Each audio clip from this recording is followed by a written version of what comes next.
So VinFast has released more information about their upcoming full-sized EV, the VF9, including the EPA mileage for it.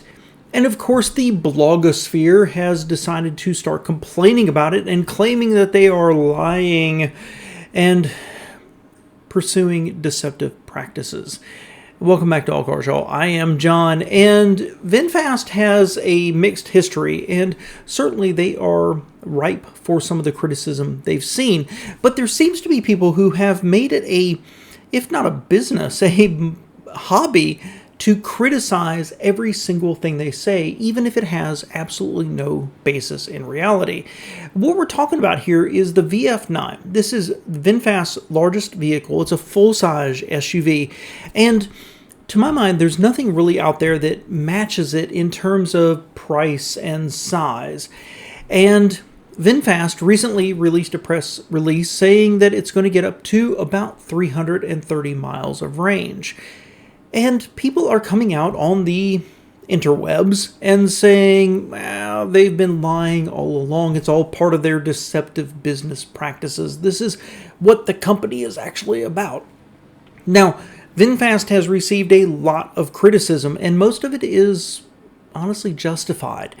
They've brought it on themselves. They brought up the VF8. They thought it was going to have, 260 miles of range. It came out with 180, and they were like, oh, well, it's just the city edition. They talked about having lease on batteries, and then just all kind of went away. They finally released it to reviewers, and it was roundly criticized brutally for technology issues, ride and handling issues, and the quality of the materials.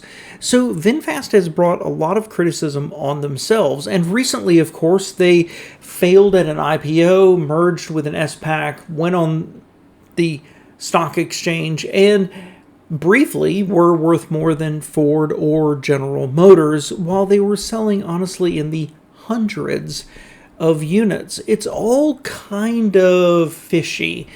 And there's been a number of people who've been criticizing them for it over and over every single day, and I get that. And a lot of these have really had good points, deeply researched points about VinFast, Vingroup, and the business that they do. But this one about the range for the VF9 is totally wrong. So if we take a look at it, back in 2022, when VinFast started talking about the portfolio of vehicles they're going to be coming out with, they mentioned the VF9 and it having a 369 mile range. Now that's based on the WLTP testing, which is the European testing, which is, let's admit, optimistic around what the range can actually be. And they've been kind of quiet about it ever since then, but they're moving towards launching it. And now VinFast has released a press release saying that it's been tested, it's coming, and they've gotten 330 miles of range, which is better than expected. And that's the hiccup here. That's where the issue actually comes up, is that people in the blogosphere are criticizing them, saying 330 is not more than 369. How can you possibly say it's exceeding your expectations? Well, honestly, either you're ignorant or you're purposefully misrepresenting the situation. The WLTP standard is more optimistic. And so let's take a look at the VW ID4. Now, this is not in the same category. I don't think that the VF9 really has a one-to-one comparison anywhere in the EV world. There's full-size SUVs and there's EVs, but I don't think there's luxury. But I don't think there's anything that quite fits where the VF9 is going to be, which makes it an intriguing entry into our automotive sphere. The WLTP classification for the Volkswagen ID4 is 328 miles. But the EPA says it's 280.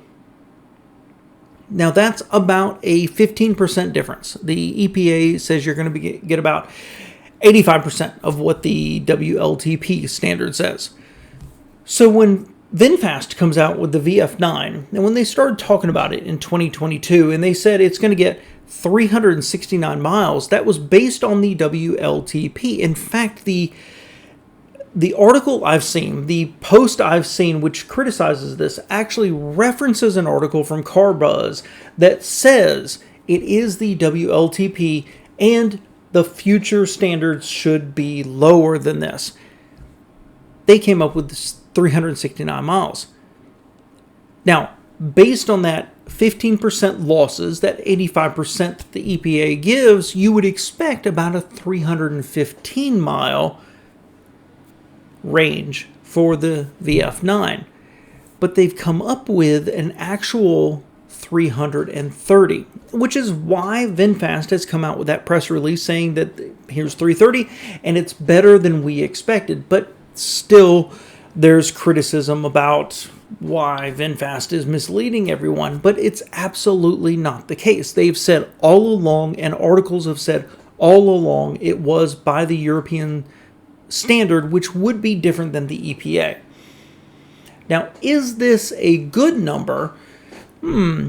That's a different question.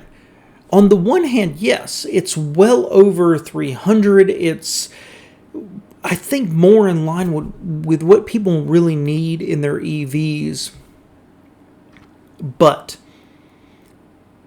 it doesn't represent a good efficiency.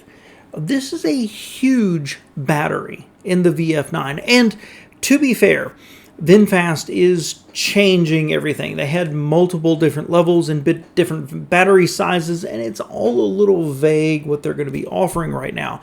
But if we assume the bigger battery and the more extended range, this is a huge battery that they're using to get to that 330 mile range, but very inefficiently. Now, is that a factor of the size and the inefficiency of the powertrain? Is it something they can continue to improve on? I'm not really sure. But one of these posts actually compared this to a Tesla and showed how inefficient the VF9 actually is. Now, I'm not saying the VF9 is efficient. I'm not saying it's horribly inefficient. I'm not saying they can't improve. But what I am saying is that it's unfair to criticize them for not hitting the goal they made in 2022 when that was based on a completely different standard. That's the issue at play today. Is the VF9 going to be a success? Well, I don't know the answer to that. I think it occupies kind of a almost singular moment in the current lineup.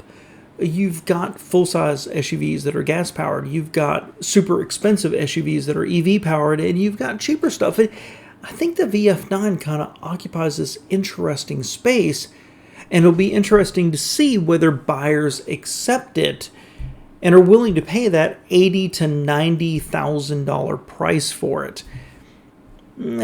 I'm not really sure, but still, I'm going to stand here and say it's unfair to criticize them for their mileage when the mileage quotes they gave a year to 18 months ago were based on a different standard.